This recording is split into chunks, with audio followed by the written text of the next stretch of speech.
49er faithful. Come and take a ride with me and Bash. Friday night prediction show. Game is on Sunday morning. Early game. How are we feeling? What's up, Bash? How are you doing, my man?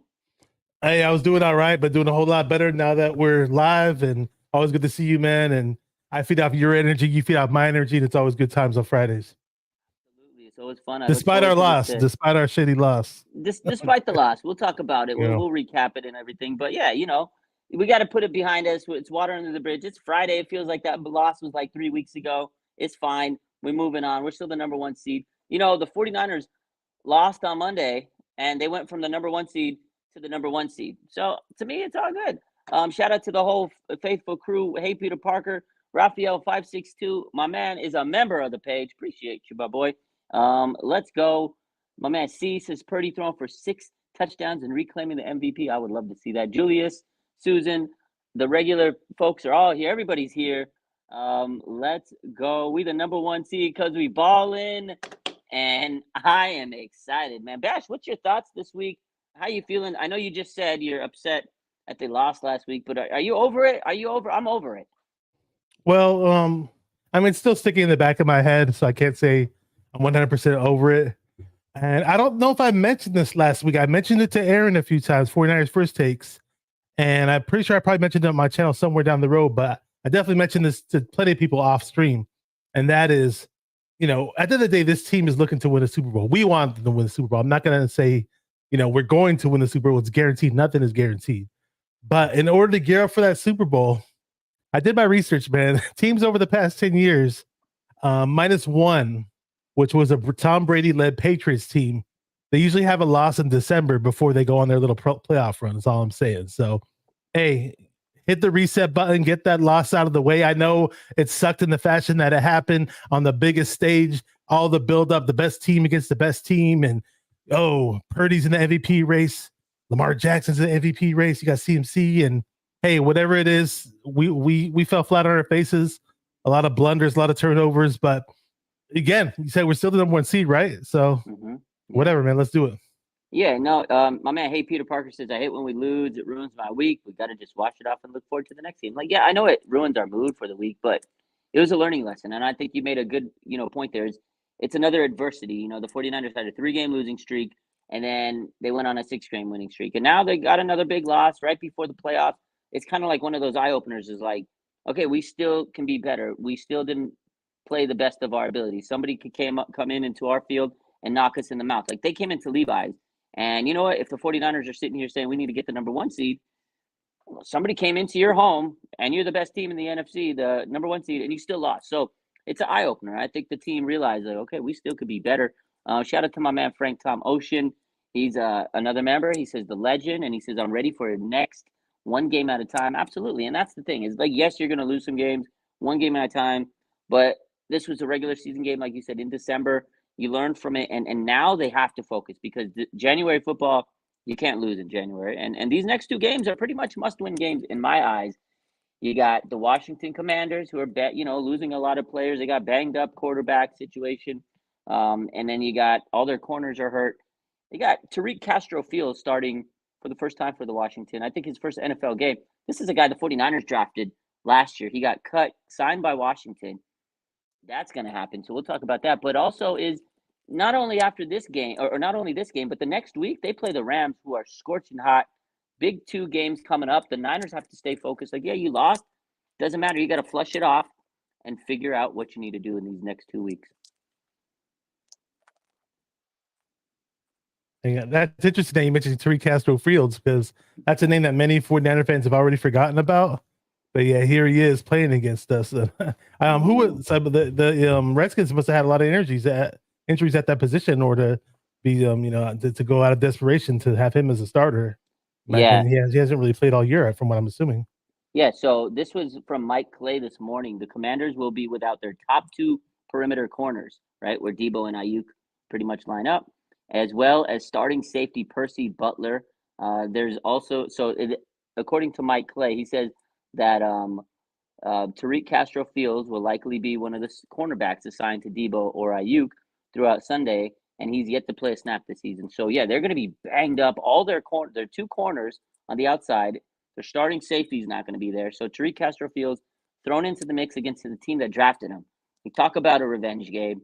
It's going to be fun to watch. I think Debo and Ayuk are primed for a massive game.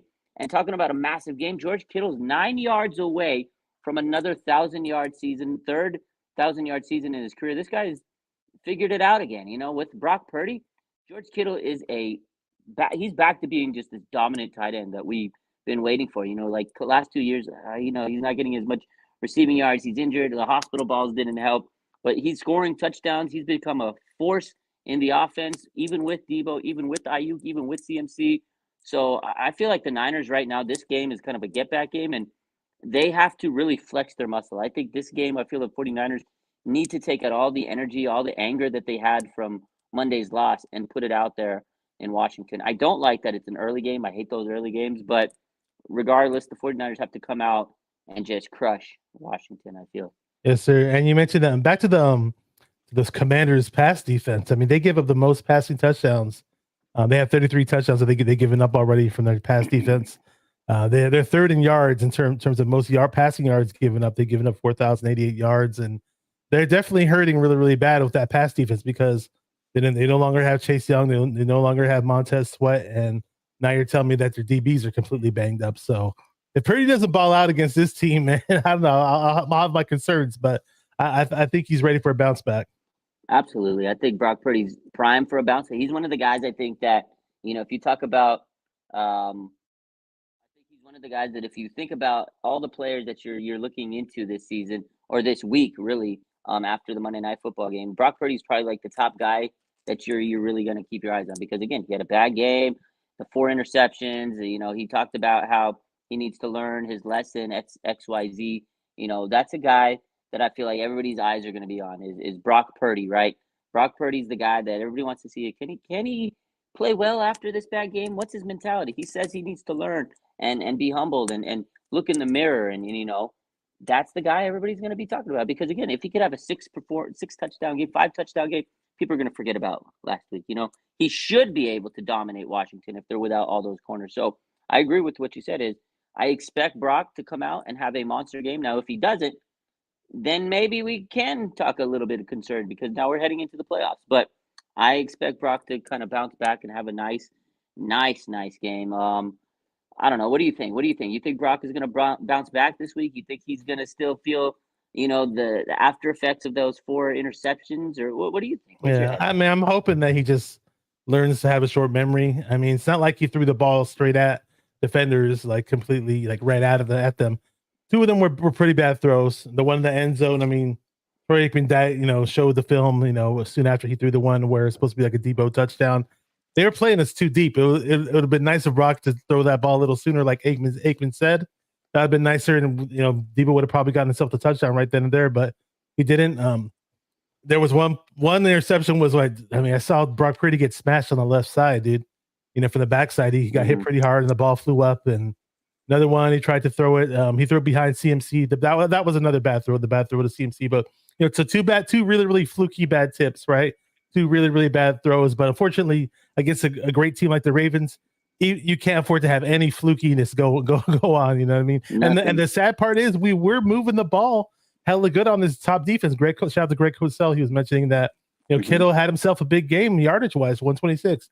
Ayuk 113. When I saw Kittle getting those big open plays, I was like, damn, we're about to win this one. But at the end of the day, man, sometimes there's just certain factors involved in the game that get in the way, and we weren't able to overcome them. So. Absolutely. The ball didn't break their way, and you said it. Turnovers, anytime you turn the ball over against a team like this, a good defense, you're not going to win the game, whether it's a fluke or not. Like if teams turn the ball over against the 49ers, typically the 49ers win those games, right? The ball doesn't bounce their way. So it went against the Niners this week. They threw these interceptions, and they couldn't pull themselves out of the mud.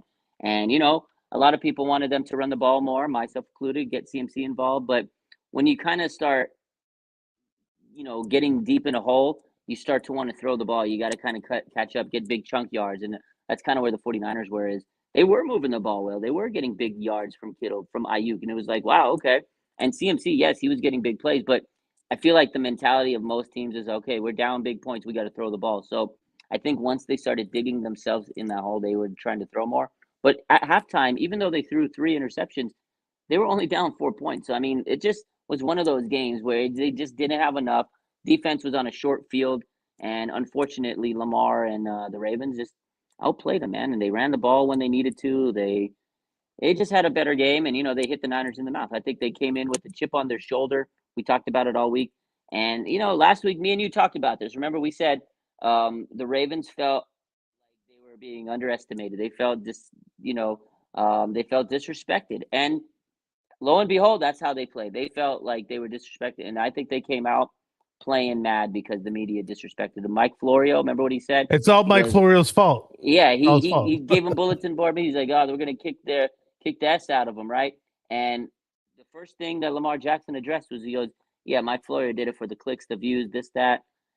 Ravens were pissed, man. Shout out to them. I tip my hat. They played a good game, but Niners are still the number one seed. And if they play again in the NFC or in the Super Bowl and a rematch, they're going to learn a lot from this. Now, I know, what's his name? Dante Whitner earlier this week says he kind of feels like the Niners did that on purpose, played vanilla so they don't tip their hat. I don't know. Do you think that? What do I you don't think think about it was on purpose, but they could obviously, if you have to spin a positive on it, sure, you can chalk it up as a learning experience.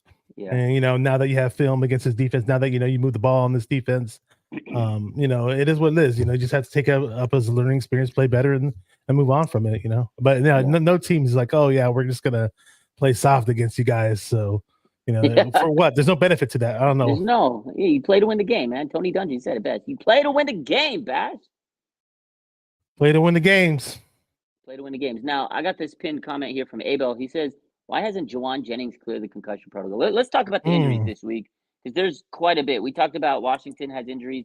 Let's be fair and talk about the 49ers injuries because there's quite a bit. Now, the biggest one that we just pinned right here is Jawan Jennings for the second week has not cleared the concussion protocol. It's kind of alarming that he 2 weeks in a row has not cleared it. This must have been a massive concussion. He must have a really strong grade 3 grade of a concussion, I'm guessing. I mean, this man must have got his bell rung. Honestly, it's alarming to me. 2 weeks, I don't know, man. That's pretty nasty. What do you think? Juwan Jennings concussion? He's an important part of this team. I feel like the Niners really missed him on third down last week. His blocking is so vital to this team. He's underrated. What do you think, man? Juwan Jennings concussion 2 weeks?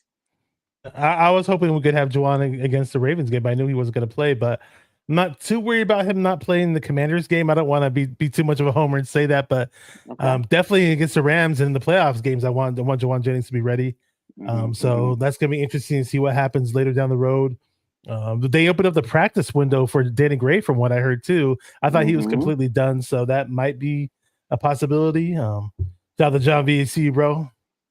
Yeah, shout out to my boy John V. He says, "My God, man, it's got to be more than concussion. It's got to be a pretty nasty concussion. Like he must have had someone just like kapow his head and his brains shook or something. I don't know because 2 weeks for a concussion, that to me is very significant. Usually they clear in a week, but again, concussion protocol, you want them to be safe. You don't want to throw them out there too early. So hopefully that's the case. And I don't know how many more weeks he's going to need, but we definitely need to we definitely need him when playoffs come. So I guess be safe. Yeah, better than sorry.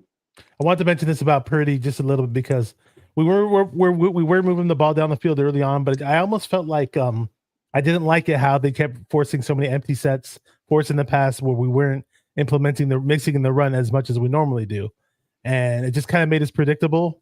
But Jesse Naylor, shout out to Jesse Naylor on Twitter. He put up a really cool, interesting stat. He said Brock Purdy has 5 games of at least 30 attempts this season. And those games, the 49ers are 2-3. So 2 losses, 3 wins. Sorry, 2 wins, 3 losses.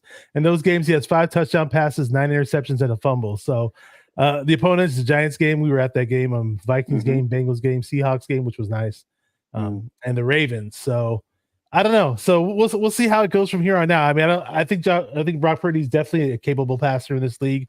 We know he's up at he's still the number 1 passer in the league in terms of rating.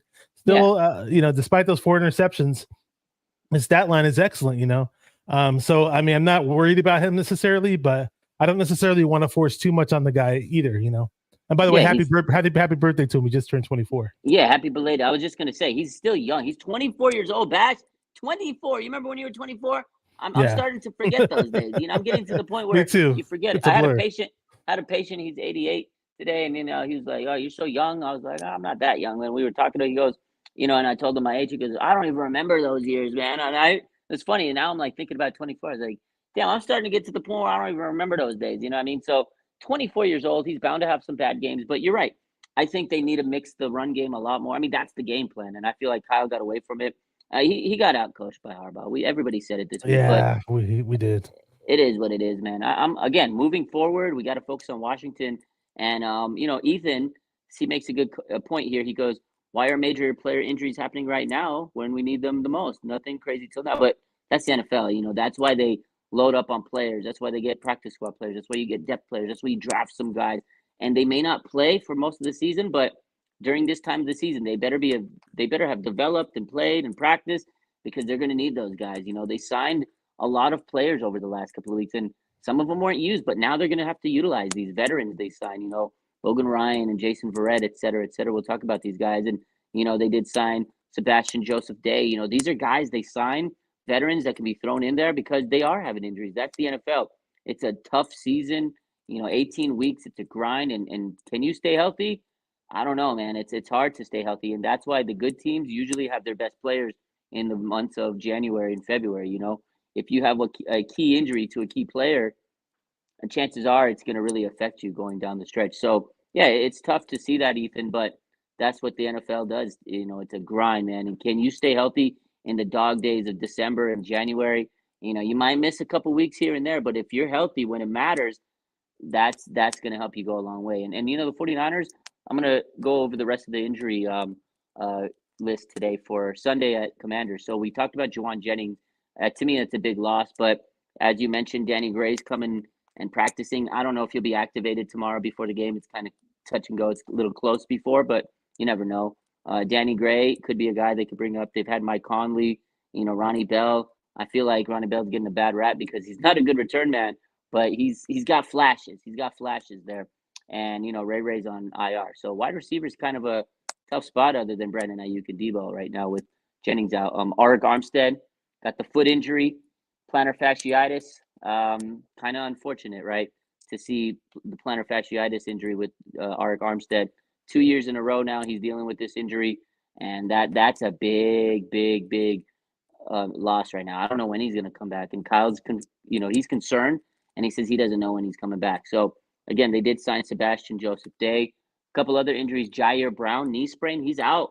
The rookie, couple games in, he's been playing pretty good. Showing some flashes. Now he's out. They're out with George Odom. Talanoa Hufanga, he's out. It's a lot of injuries at safety. Logan Ryan, they said, is going to start in his place. We'll see how he does. And then Jalen Moore, offensive tackle, who's the backup to Trent Williams, he's out with the concussion. Questionable. You got Aaron Banks with the turf toe. Ambry Thomas is questionable with the hamstring injury. Demetrius Flanagan-Fowles, he's questionable with an illness. Jordan Mason, he's also questionable with an illness. And we know Oren Burks is not playing this week because he's got the knee issue. So it's a long laundry list of injuries, man. What do you think? Man, we're back to being banged up Niner gang, man. I don't know. I don't like it, but but we do have a few weeks until the big time playoff games start, and hopefully we do get our first round bye because we still have the number one seed. So maybe it won't be so bad. And we mentioned Eric. You mentioned Eric Armstead. The good thing is we did sign Sebastian Joseph Day. I mentioned him last week, and you had me doubting the fact that we'd get him because you reminded me that he has to clear waivers, and I was like, oh, well, if that's the case, we're probably not going to get him. But, it's funny because I was thinking we're probably not going to get him. I totally forgot about him. And then, I was on the phone with one of my friends and I was like, hey, we just picked him up. We just got him. So it was like a breath of fresh air because we're coming off of this loss and it was depressing. It's like, okay, there goes another glimmer of hope. So hopefully it works out. Hopefully he does well in a Niner uniform. Javon Hargraves, obviously a pretty good D tackle. He's pretty badass at times. We just need consistency from him. We need him on the field more often. We can't have him missing games when it matters. And these upcoming games definitely matter the most. So we'll see. Yeah, no, it's big that they were able to get this guy this late in the season to get a guy that's pretty good. He's been a captain. He's a starter, and he's a veteran. He can pick up the scheme. He can play at a high level, instead of getting a young guy thrown in there who may not be able to handle the business. So it's nice to be able to get a guy like that at this late in the season. Shout out to John Lynch and these guys. They are, they're all in, man. They're doing what they got to do to get this team where it needs to be. So I thought that was a nice signing. Literally the day after, like, all right, cool. We need defensive tackle. Arik Armstead's hurt. Let's go sign the guy. So that to me was definitely refreshing. That was one of the best news of the week, considering they had lost, a big game. So that's nice because they need some interior presence. They've been getting ran through. The tackles have been very poor lately, and they've been getting run on. Like we talked about last week against the Arizona game. After that game, when we talked, we said if they're getting run through like they did in Arizona against the Ravens, they're not going to win because they got a better defense, and that's pretty much what happened. They got ran on. They were missing tackles. You can't do that against a team like the Ravens. In the playoffs, the 49ers, they cannot play like that. They need to make sure their interior D linemen, their depth is stout. And right now, it's taking a hit with Armstead. And like you said, Hargrave with the hamstring issues, although he'll be klaying. Kalia Davis got hurt. So it sucks. We felt like a couple weeks ago, this was such a strong defensive line. And now it's kind of teetering a little bit. But I think Yeah. I think if they can win these next two games, get that number 1 seed bash, they got an extra week to rest, and I think everything will be okay. What do you think? The number 1 seed because we balling. Yeah, I mean, somebody mentioned in the chat, mentioned the penalties. I mean, we could talk about injuries, but for the guys who are playing, they got to be disciplined. I mean, we can't be messing around and getting stupid penalties. I mean, I was so mad watching the game and seeing Mitch Wishnowsky, like we gave up a big punt return, and then Wishnowsky hits him out of bounds. Honestly, on that play gave me a really bad feeling about the game in general. I Like know, once they dude. tacked on that penalty, and it just totally gave like the Ravens all this life to score, and I was like, oh my gosh, this could be one of those games, dude. We're done, and it sucked. You can't afford to do that against these big time teams, So it is what No, it is at the end of the day, absolutely. man. I was going to ask you something really quick about Purdy because I'm not big on the MVP race. I'm really, really not because I'm just worried about what the team does overall. But there are a lot of fans who do care about it, and it's been something that people have talked about a lot. But I'm almost thinking that I think you mentioned that Purdy might still have a chance. I'm almost thinking I don't know who votes for the MVPs. Is it the writers or the media or media writers, okay. people. Because I think that like from that Christmas game, they're just gonna look at Purdy and be like, oh, well, he lost to Lamar Jackson. That's it. Lamar Jackson wins. I just think by default, Lamar Jackson wins right now, unless they decide to give it to CMC. But I don't know. I mean, CMC's putting up really, really great numbers, leading the league in rushing and leading the league in touchdowns. And no, man, maybe Tyreek Hill for a non-quarterback, but it's usually a quarterback award. Last time we saw it was 2012, I believe, with Adrian Peterson. So for those of you out there who are pushing for Brock Purdy to be MVP, just don't get disappointed if he doesn't get the award. That's all I'm saying. I mean, I think he should still be in the consideration, but you're absolutely right. I think after that game, I think the media they've already made up their mind. In my eyes, I think they made up their mind. I know there's 2 more games. There's still a lot to go down.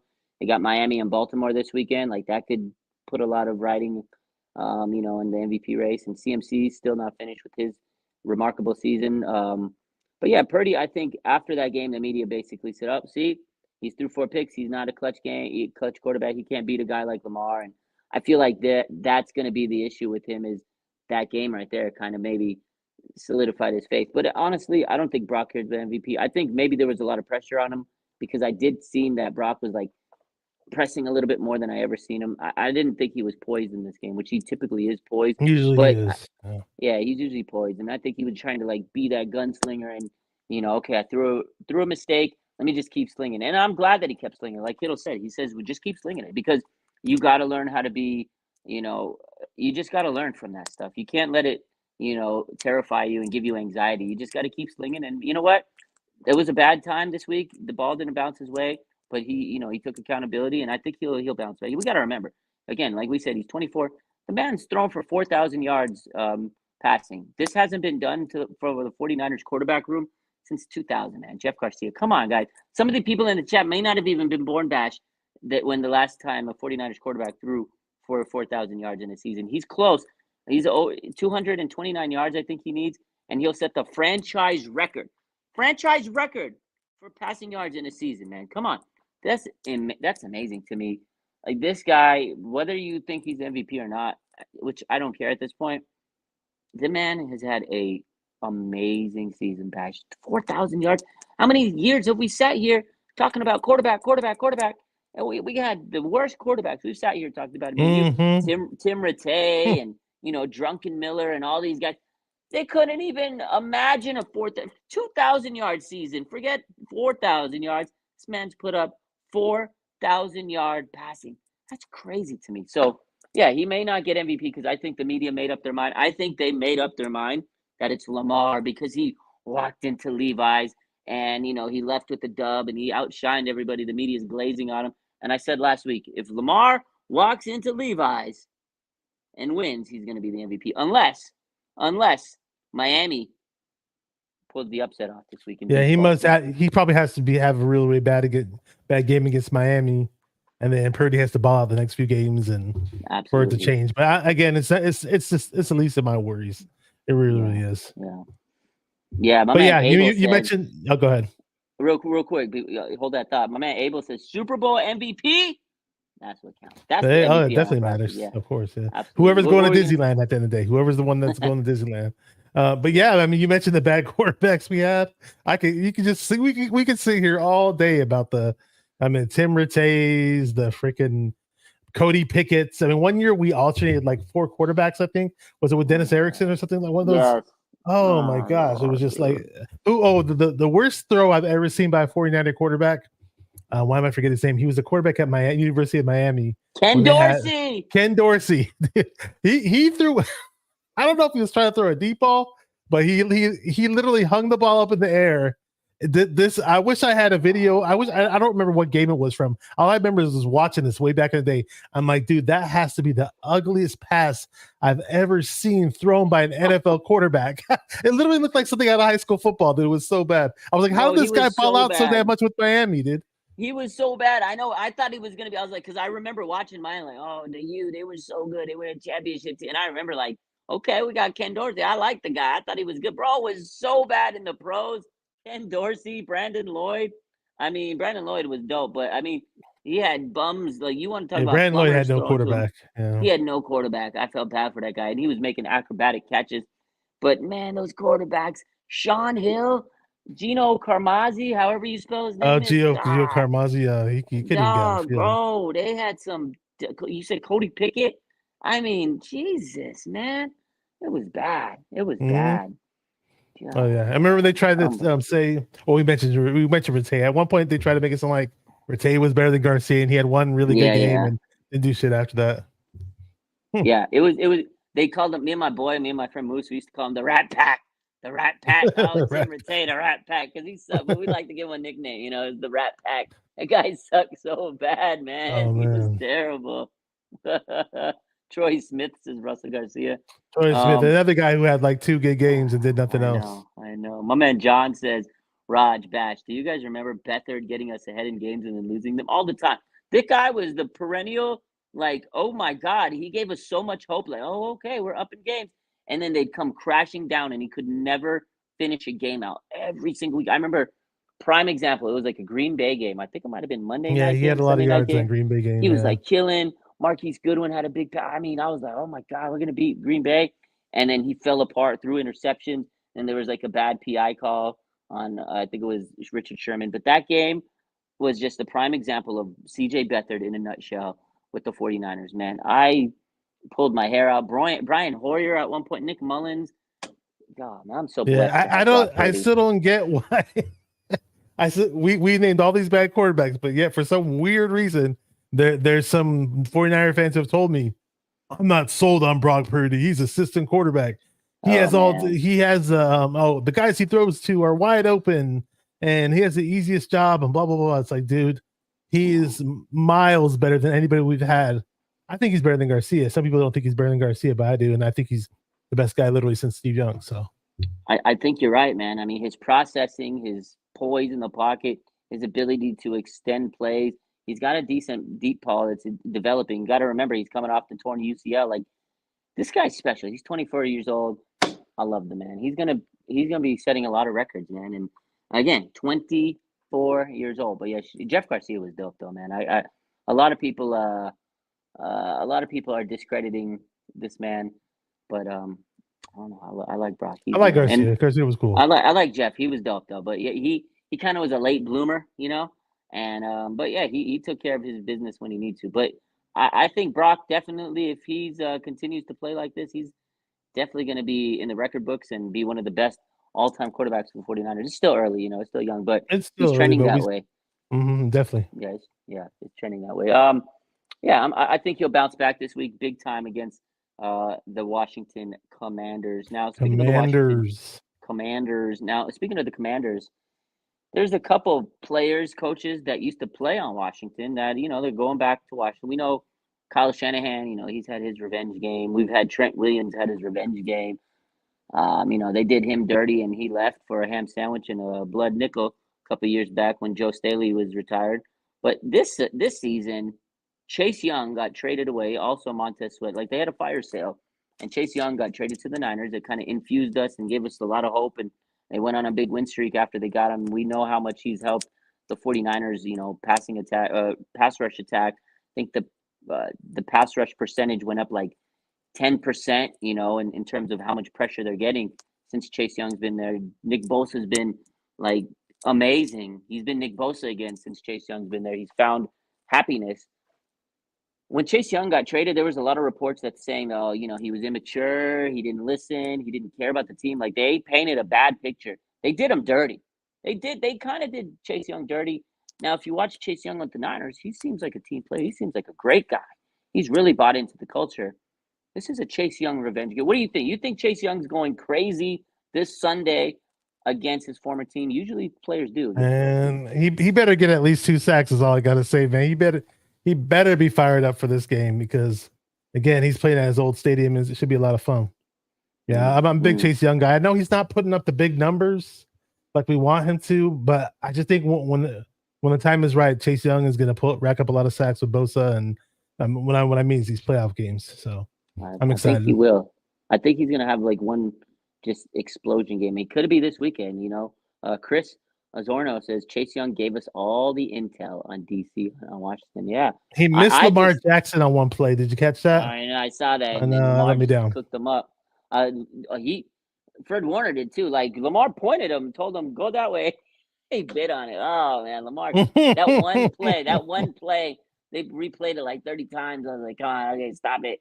But yeah, man, it is what it is. But yeah, Chase Young, I think he's going to have one of the bigger games this weekend. I think he's getting 2 sacks this weekend. I think he is, and I know he's not getting the sacks, but he's pressuring, and his presence alone is helping Nick Bosa, him and Randy Gregory. So I think Chase Young though will have a big game, and they've been giving him 52% of the snaps of the games. But I think as the playoffs come, like you said, I think they'll ramp up his usage. I think they're kind of saving Chase for that playoff push, and I think they don't want to overwork him right now. And he's doing his job. He's listening to what they want him to do. But I think eventually Chase is going to explode and just go crazy. Shout out to Bayer Baller 18. You might know his channel. He goes on with Larry Krueger from time to time. He said after the game that he thought I guess he watched film or something, but he said that he thought what would have been more unproductive for the 49ers was to run a 5-man front, perhaps, on a guy like Lamar Jackson to limit, the open running lanes. And, we can't go back, obviously, unless we play him again. But maybe against some mobile quarterbacks in the future, maybe every now and then run a 5-man set. I think it'll be interesting. I think so. And I think Nick Bosa kind of, I don't know, he low-key admitted it towards that because he says that everything that they prepped for was different when they played him on Sunday or Monday.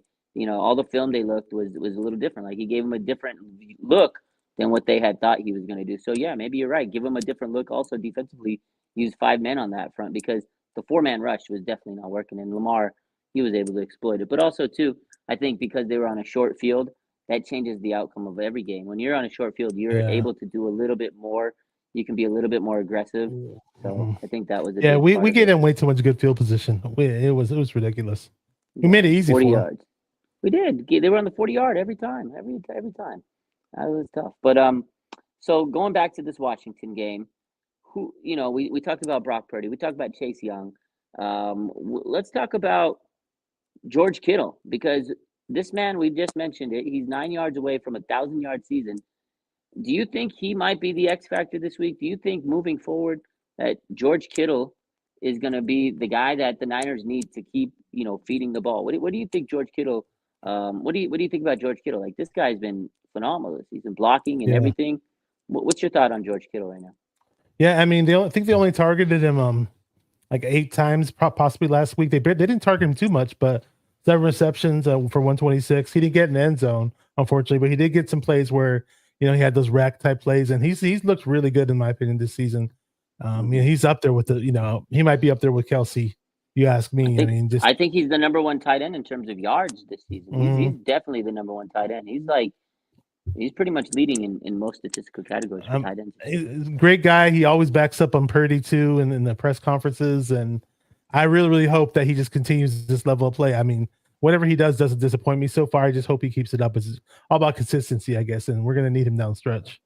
Absolutely. Speaking of consistency, that's CMC. This man has been the most consistent player on the Niners all season. He's an MVP candidate. We talked about Brock earlier, but CMC, man, this guy, every week he just goes out there, blue collar type guy, does his job. He puts up yards, touchdowns, catches. He's everything, man. Like, if he explodes, I mean, you kind of mentioned this earlier. If he goes out these next two games, let's say he gets like, 6, 7 touchdowns in the next two games, and 49ers win these games, is he the MVP?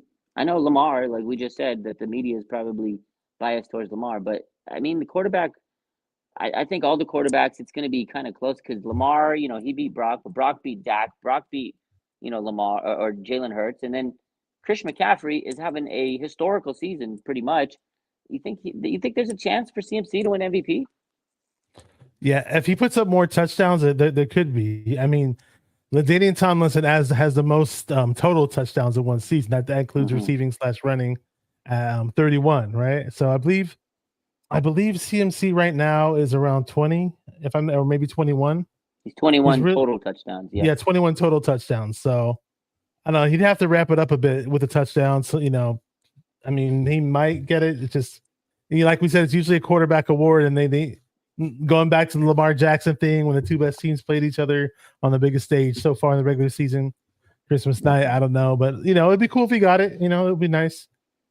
I love CMC. Yeah, he's a great player. I mean, I think he should, if he doesn't win MVP, at least Offensive Player of the Year. I think him and Tyreek Hill will be kind of battling for that one, pretty much. Yeah, Tyreek's having himself a great season too. Yeah, and you know what? Raheem Mostert's pulled up a lot of touchdowns this year too, man. A lot of people aren't bringing that up. I think they're tied. I think Raheem and CMC are tied, actually, for 21. It's too bad he couldn't do that for us in his last 2 years.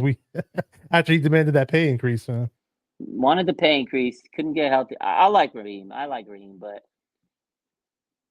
yeah, I think he never put up 21 touchdowns for the Niners, man. Unbelievable. Yeah. Unbelievable. It's funny though, because he bounced around from so many different teams. I think he was on 8 different teams by the time we had him, and we're the one team that figure out how to use them.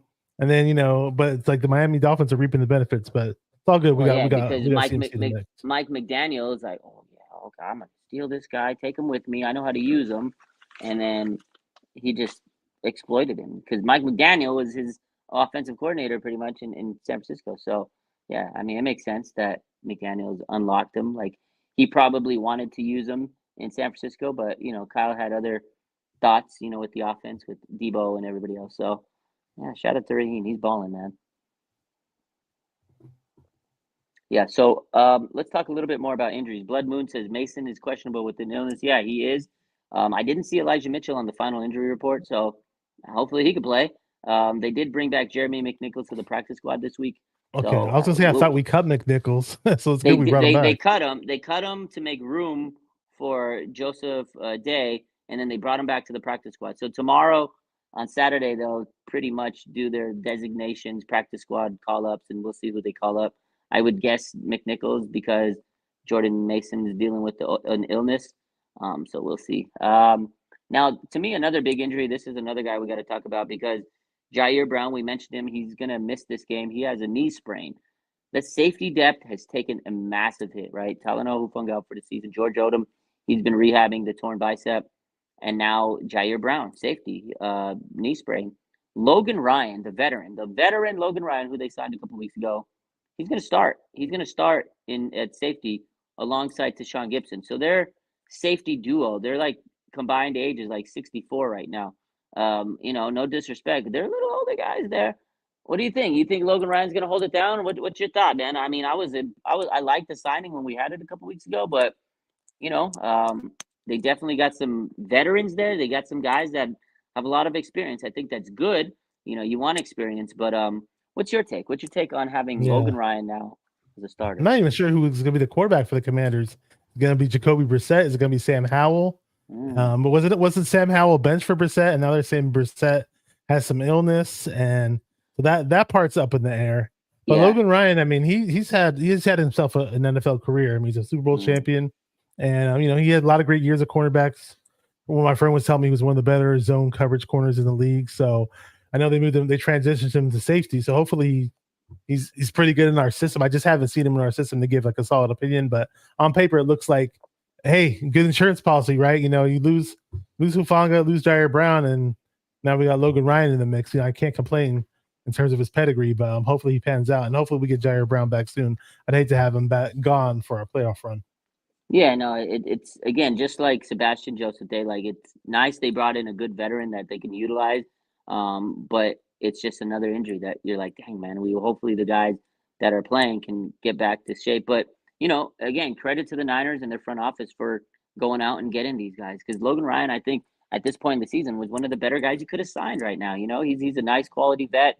Again, he's a Super Bowl champion, like he said. So I think it was a good signing, and now we can utilize him and see what he's gonna bring. So if he can still play at a fraction of where he was before, I think that's better than some practice squad guy that really probably wouldn't even be able to do good. So good move for them to bring him in. He's gonna start, and they also have Jason Verrett, who played his first game in 834 days last week. A little rusty, people were Yeah. bagging on him, but the fact that he played after 2 years basically was that to me was incredible. So shout out to Jason Verrett. I guess the more he plays, the more he'll get back up to speed. I just thought it was amazing that he was there after 834 days of not playing a game. So credit to him. That guy's a warrior, man. Inspirational guy. But we'll see. I'm excited to see what Logan Ryan brings to the table. Hopefully he doesn't get cooked. They got Terry McLaurin. They got good receivers out in Washington. I know we're sitting here saying the Niners are going to cook them up, but they got a decent team. They just haven't been coached right. They've had a lot of injuries. A team that didn't live up to their expectations that they may have wanted. Now going back to that quarterback situation, like you said, Jacoby Brissett, he was supposed to be the starter. They benched Howell, and now he has hamstring tightness. So Sam Howell, you're back as possibly the starter again because the hamstring tightness. So we'll see what happens. They haven't officially made a ruling on who's starting, but they said Brissett is now questionable. So I'm guessing if you got hamstring tightness this close to the game, it's probably gonna be Sam Howell. We'll see. And Howell does throw a lot of picks. I mean, 19 touchdowns, 17 picks. I mean, we lead the league. It's unfortunate we didn't get any picks this past game. That may have helped. It just didn't happen. You know what? And now that you mention it, I feel like the Niners might be like, you know what? We got to make up for this last game that we didn't have any picks, and they're gonna go out and get some picks. Okay, yeah, I like it. Pick six would be nice. Pick I'm always six a would fan be of the nice. pick sixes. Oh yeah, like a couple weeks ago when Mooney Ward had that pick six, that was beautiful. Woo, that was nice. Oh, yeah, definitely. So let's see, Niners, Washington. What are your overall thoughts? Let's get into the prediction wise because I think we covered pretty much everything. What do you think prediction wise for the 49ers, Washington? Where's your head at on this game? I'd say let's get 2 TDs for George Kittle. We mentioned Kittle earlier, how he's been, just has an excellent rapport with Purdy. The way they connect on and off the field is very important. And hey, he's gonna get back in the end zone. And I don't know if he has a shot to get double-digit touchdowns this year. I think he might have 7 for the season. I could be wrong, but I don't know if you remember how many TDs George Kittle has. Definitely pull up George. Yeah, definitely over. Okay, so he's got 6 TDs. 6, He's yeah. 9 yards away from 1,000. We got to get Debo 1,000, man. I know it's close. 6 touches. I think Debo is close to 1,000. Kittle's close to 1,000. Brandon Ayuk has 1,000. Christian McCaffrey has over 1,000 yards purpose, rushing yards too. All purpose.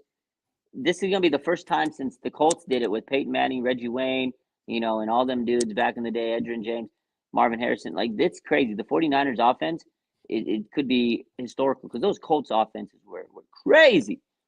And now the 49ers are about to have 4 1,000-yard guys plus a 4,000-yard quarterback. That's just amazing. This offense, can you imagine how much this offense has kind of grown over the years? And a couple of years ago, they could barely get a 2,000, 3,000-yard passer.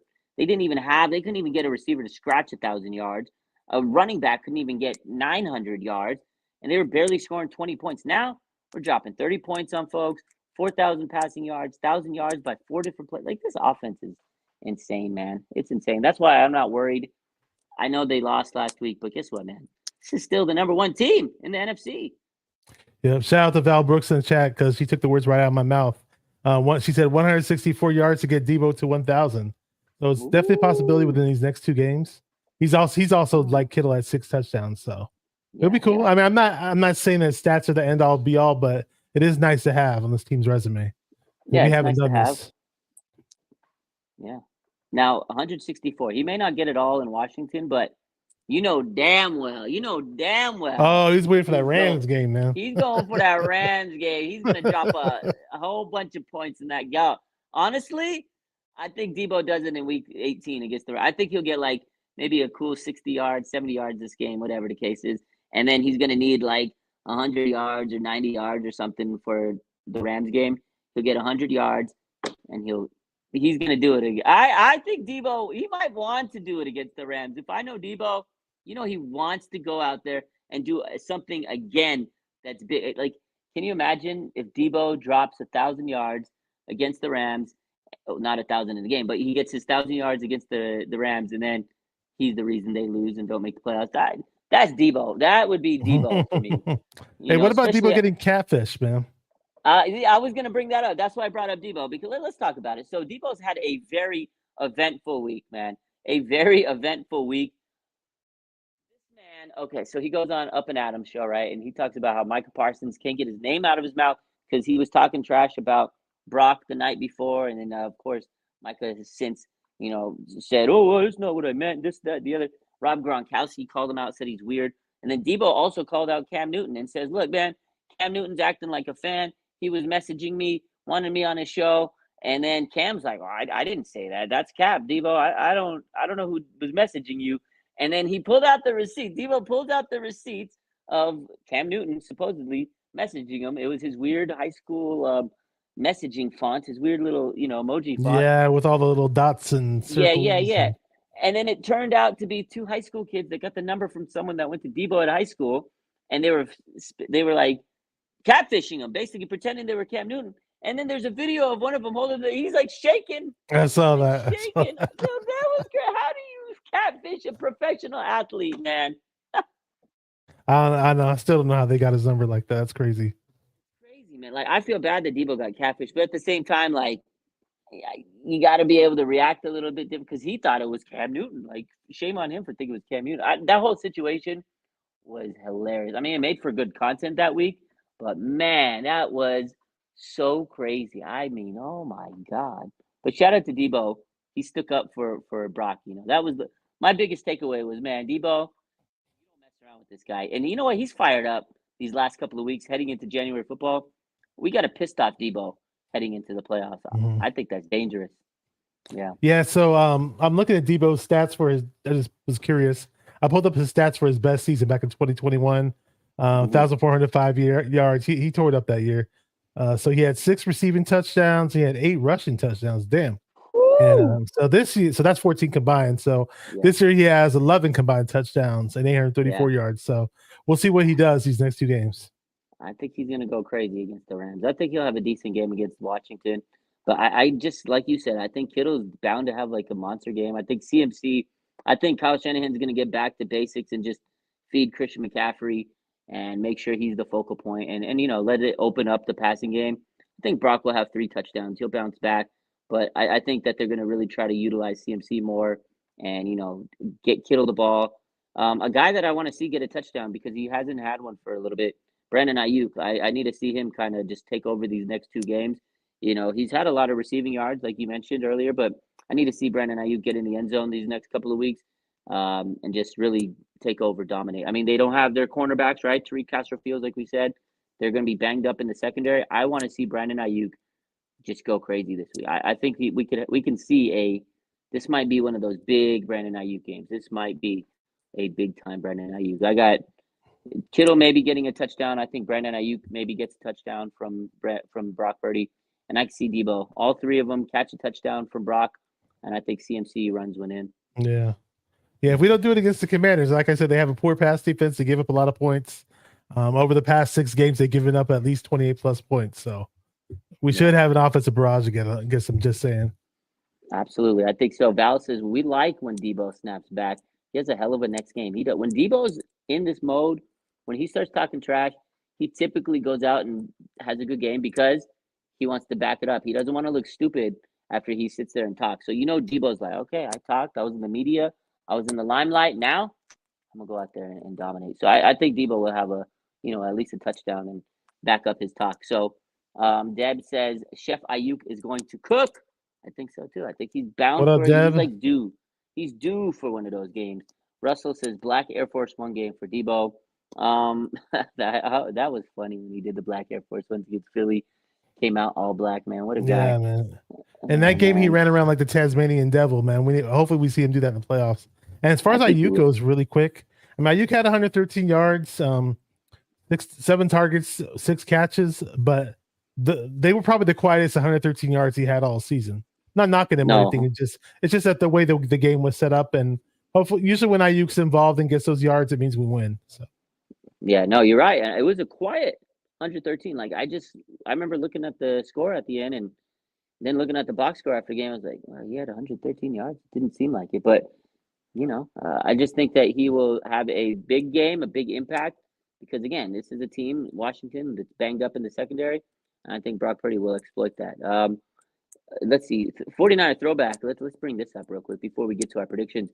He says Russell Wilson might go back to Seattle. Did you see what happened with Russ Wilson and all that news? And what do you think? You think he'll go back to Seattle? I don't think he will. I don't know what game it was. I think it was one of the recent games. Somebody retweeted it on Twitter where the coach was just yelling and screaming at Russell Wilson's on the sidelines. Oh. Forgot the coach's name. He's the coach for the Saints. Sean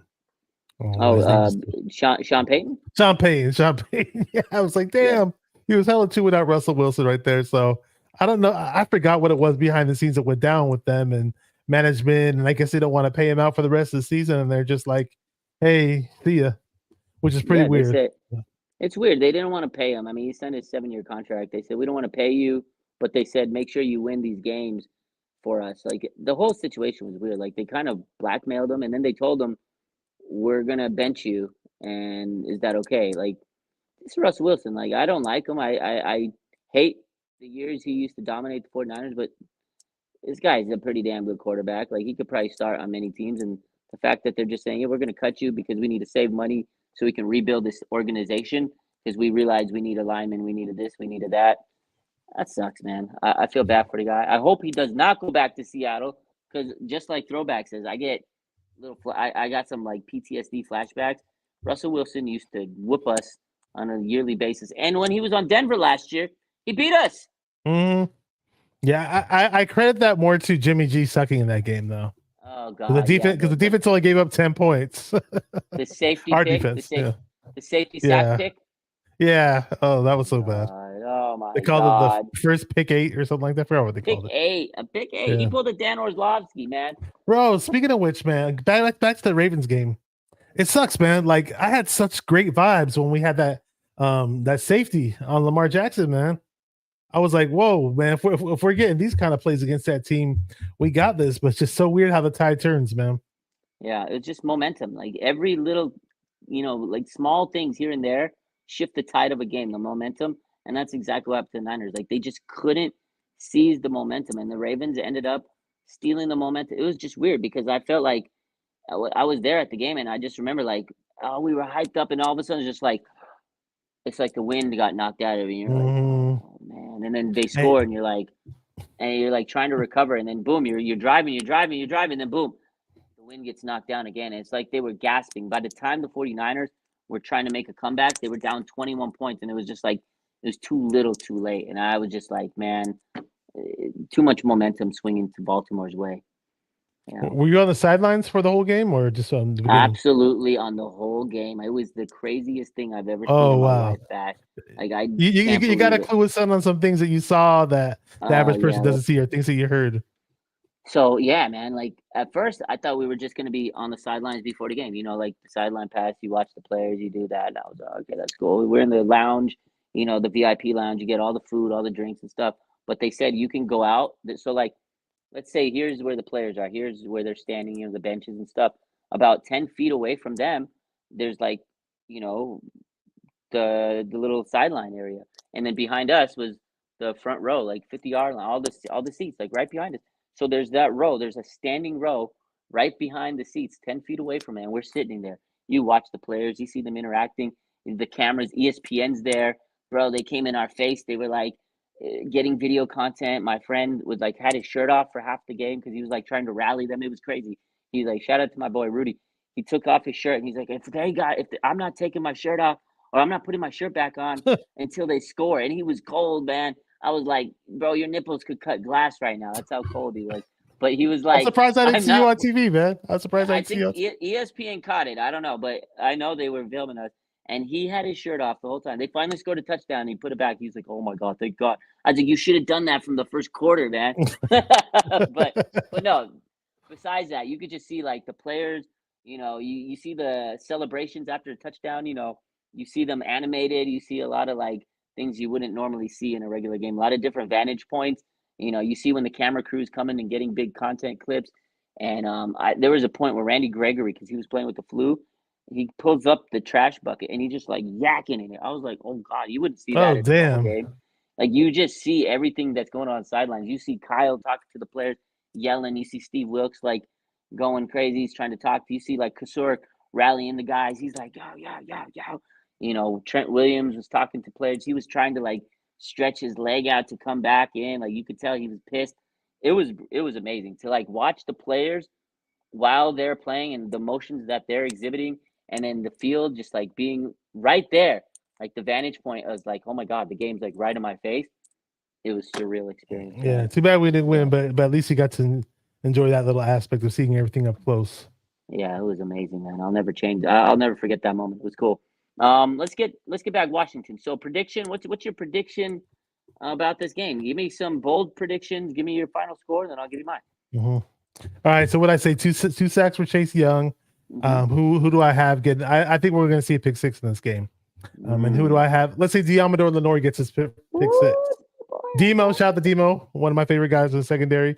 And I said 2 touchdowns for Kittle, right? I'm going out on a limb on this one, and the score it's 35-13 Niners.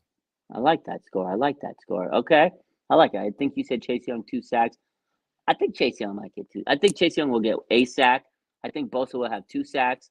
I think Debo, Kittle, and Ayuk will all get a touchdown. Purdy will have 3. CMC will get maybe a touchdown or 2. What's that? That's 3, 4, 5 times 7. Well, that's 35. Drop another field goal. I got 38 points by the Niners, and I think that the Washington Commanders they'll score 10 points. I think it's going to be 38-10. Niners, they're going to roll, man. I think they're going to come out pissed off, angry. I think interception-wise, I think Logan Ryan gets a pick, man, and he's going to make a nice little, moment for him. First game he started for the 49ers. I think he'll get a pick. And I also think Mooney Ward will get a pick in this game. So let's go Niners. Shout out to my boy Mooney Ward. I can't wait to see this game. Early game, 10 o'clock. Oh, man, I can't. I hate waking up for these early games. And then we're driving up to L.A. New Year's Eve. On New Year's Day, Rose Bowl. I'm going to be at the Rose Bowl. It's going to be crazy. Oh, snap. Yeah, I mean, it's going to be a lot of fun, man. So, these Niners on the road. I hate waking up for these early games, too. I'm a total night owl, and I'll set about 5 alarms on my phone just in case I don't wake up. I have these alarms just blast in my ear so I can wake up for the Niners. Oh God, it's rough. Let's see. Any other things going on? You got any things going on? I know you got your show tomorrow with tomorrow with Aaron. Yeah, so check us out. It's gonna be on Aaron's channel actually. 49ers First Takes.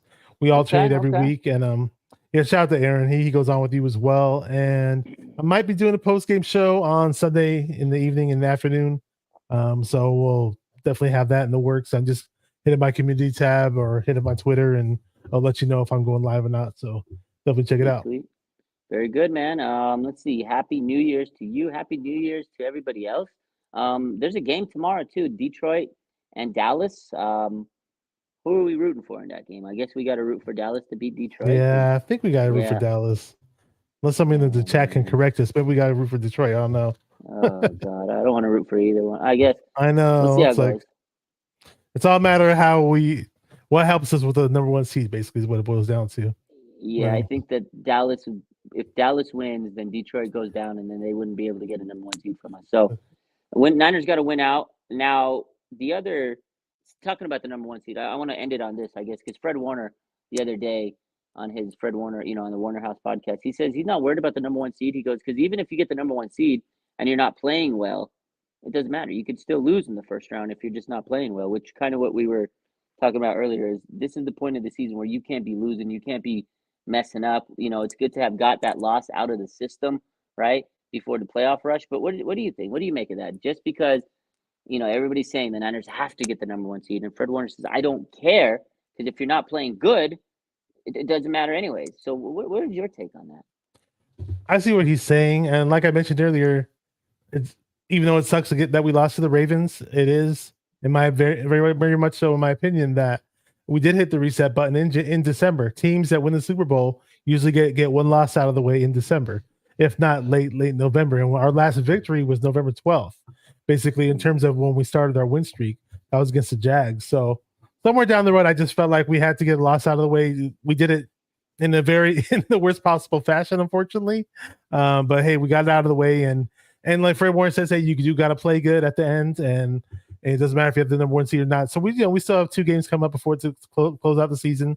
We obviously have to play well before the season starts, and whether we do lose, whether we have to play in the wild card round or not, we have to play good football regardless. So he's right. Regardless, he's right. In a sense, he's right. You need to make sure you're playing good, because you can have the number one seed and still shit the bucket afterwards. It doesn't matter. But I do think the number one seed is important because you get the rest, to kind of lick your wounds, rest up, heal up, and also home field advantage. It matters. I know they lost this week at home, but typically the 49ers are hard to beat at Levi Stadium. So I think it definitely matters. I know Fred was upset, and he just wants to wash out that last game and say we got to play better. But I think in the back of his mind, he knows number one seed matters. We're undefeated in the playoffs at Levi's too. So undefeated in the whole existence of Levi's. They've never. I'm pretty sure. I don't think we ever lost at Levi's in the playoffs. Is anybody in the chat that wants to correct me? Go ahead, but I don't think they lost a game at Levi's in the playoffs. Wow, playoffs. I don't think we have. Yeah. Playoffs. Playoffs. We talk about playoffs.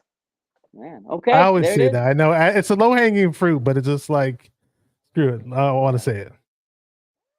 I love it. Shout out to Nighthawk Afterburner in the chat. I don't know if you see his chat, but I'll just read it. Read his chat really quick. He has a lofty score prediction. If I can find it, I believe it said something. Well, it's over in my chat. I'll go pull it up. Yeah, check it out. It said 40-13. So 40-13. Out to Nighthawk. Okay. It said 40-13. I yeah. like it. If anybody else has any score predictions, they can drop them too. Yeah, drop them. Make sure you guys hit the like button on my channel, on Bash's channel. Subscribe if you're not subscribed to Bash. Of course, subscribe to my page if you aren't. Subscribe to mine. We always appreciate you guys, all the support. It's always fun collabing on Fridays with you, Bash. It's been cool. I'm glad that I made that decision this year to do that with you. We got one more regular season game next week, and then it's the end of the regular season, and we'll be talking about playoffs. So I'm excited. 2024. Yeah, man. So I hope you have a good New Year's, man. Enjoy the weekend. Happy New Year to you, and I'll see you next year, Bash. I'll see everybody else next year. All right. See you guys next year. Take care. I'll see y'all. Bang, bang, Niner gang. Bang, bang, Niner gang, because we ballin'. Have a good night.